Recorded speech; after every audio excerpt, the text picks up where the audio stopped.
Administrativando Abogados.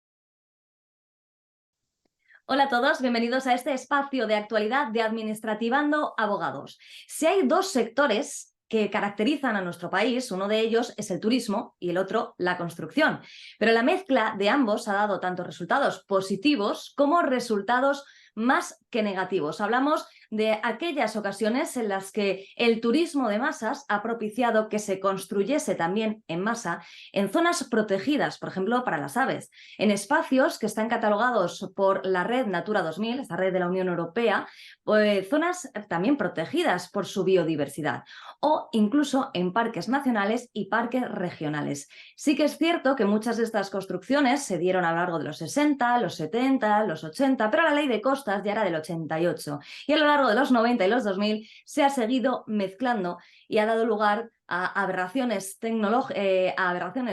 arquitectónicas en lugares insospechados. Hoy tenemos alguna novedad al respecto y sobre este tema nos va a hablar Elena Molino Fernández, asociada de Administrativando Abogados. Hola, Elena. Hola, Blanca, ¿qué tal? ¿Cómo estás? Muy bien, aquí encantada de estar con vosotros. Te quería la primera pregunta, ¿qué está pasando con todo el caso de la isla de Valdecañas? Pues, a ver, lo que ha pasado recientemente es que el Tribunal Constitucional ha emitido una nota informativa en la que nos comunicaba pues, que se acorda suspender la ejecución de la sentencia del Tribunal Supremo que acordaba la orden de demolición de todo el complejo de la isla de Valdecañas, todo el hotel, las viviendas, campo de golf y todas las instalaciones del complejo. El Pleno del Tribunal Constitucional ha acordado en un acuerdo que ha sido muy discutido, cuenta con 6 votos a favor y 5 en contra, que ponderando los intereses que hay en juego, entiende que el derribo de todo el complejo ocasionaría un perjuicio económico irreparable. Desde nuestro punto de vista, con toda la lógica, porque estando pendientes los recursos de amparo planteados por la Junta de Extremadura, por los ayuntamientos afectados y por la propia comunidad de propietarios, perdería su eficacia legítima el llevar a efecto esta demolición si realmente estos recursos pues finalmente son estimados. Hay de hecho muchas jurisprudencias del Tribunal Supremo en los que acuerda precisamente que la ejecutabilidad de una orden de derribo que está recurrida pues harían perder su finalidad. ¿Todo esto se puede entender como un augurio de la decisión final? No, realmente no es un pronóstico del final, sino que es una suspensión cautelar. En el recurso de amparo, pese a que no tiene ese carácter de suspensión, sí que es cierto que se pidieron por parte de los interesados la medida cautelar de suspensión y así se ha acordado. El Tribunal Constitucional entiende que si no se acuerda los recursos de amparo de ser estimados, pues sería imposible volver a la situación, a retomar la situación al estado inicial. Ahora el Tribunal Constitucional lo que tiene que hacer es estudiar en profundidad todo este asunto, unificar un criterio y determinar si lleva a efecto el derribo total del complejo, como ordenó el Tribunal Supremo, o en cambio lo hace parcialmente en la fase que estaba por construir, se construyó 1/3 de todo el complejo estimado, como acordó el Tribunal Superior de Justicia de Extremadura. En todo caso, hasta que decida, el complejo se mantiene en pie. Al comienzo de este vídeo hablaba de que es algo desgraciadamente, bastante común en España que se haya primado la construcción y el turismo sobre el medio ambiente. Pero claro, estamos en otra época en la que esto ya no debería pasar y aún así sigue pasando. Y de hecho, ¿nos puedes decir algún otro ejemplo similar? Sí, como dices, hay varios precedentes, varios casos, no de esta envergadura, pero sí que bastante sonado en España. Por ejemplo, un caso muy, muy conocido fue el de las famosas torres Punta de Gisera en Benidorm, que se llevaron, están en suelo fuera de ordenación, infringen la ley de costas y, bueno, pese a que el Tribunal Supremo acordó la orden de demolición, realmente no se ha llegado a efecto.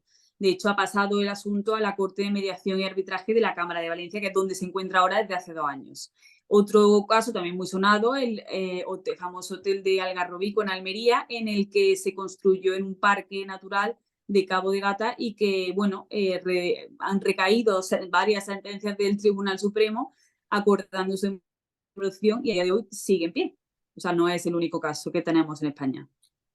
Una pregunta que se harán algunos de los espectadores es: si ha tomado una decisión el Tribunal Supremo, ¿cómo es posible que pase a la Corte de Mediación y Arbitraje? En el caso de las Torres de Benidorm, realmente el Tribunal Social ordenó orden de demolición de las dos edificaciones, si bien en la fase de ejecución de sentencia que conoce el juzgador que conoció el asunto en primera instancia, concurren varias administraciones en juego, varios ayuntamientos, y se acordó por parte del juzgado y por ponderación de las partes pasar el asunto a la Corte de Arbitraje y Mediación para ver de qué manera llevar a efecto esta orden de demolición o cómo efectuarla. Es la situación en la que se encuentra ahora y, bueno, los fallos del Tribunal Supremo, lógicamente, tienen ese carácter vinculante hasta que no se han recurrido o declarado nulos o que vulneren los derechos por parte del Tribunal Constitucional, si así lo estima, pero, bueno, a la hora de llevar a efecto no es tan fácil llevar esa orden de ejecución. Y la última pregunta que queríamos hacerte: ¿qué crees tú, con tu experiencia profesional y tu conocimiento jurídico, que va a pasar con el caso de la isla de Valdecañas?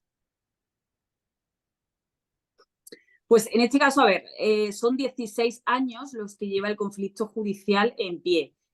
Hay muchos intereses en juego, intereses económicos, puestos de trabajo de una ciudad una zona en situación desfavorecida, los propios derechos de los propietarios, que recordemos son 185 viviendas que fueron adquiridas con la totalidad de las licencias y el pago de sus impuestos correspondientes, es decir, contaban con esa luz verde de la administración, y luego también, lógicamente, los derechos ambientales. La revisión de todo se estima un gasto entre 140 millones de euros en compensaciones, más lo que supone el gasto del derribo, o sea que realmente no es baladí, la cuestión no es baladí.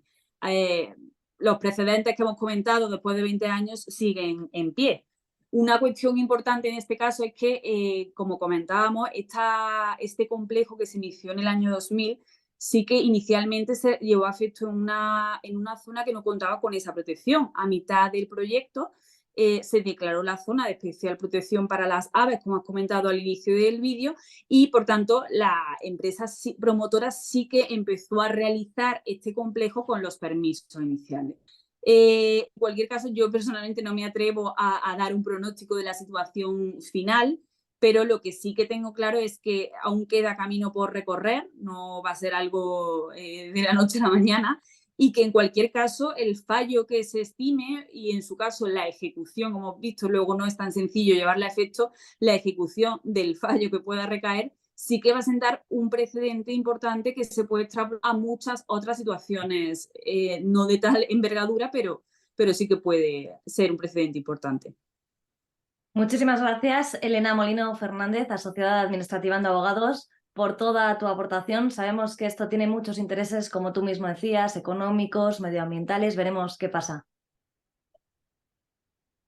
Veremos qué pasa. Gracias a vosotros, Blanca.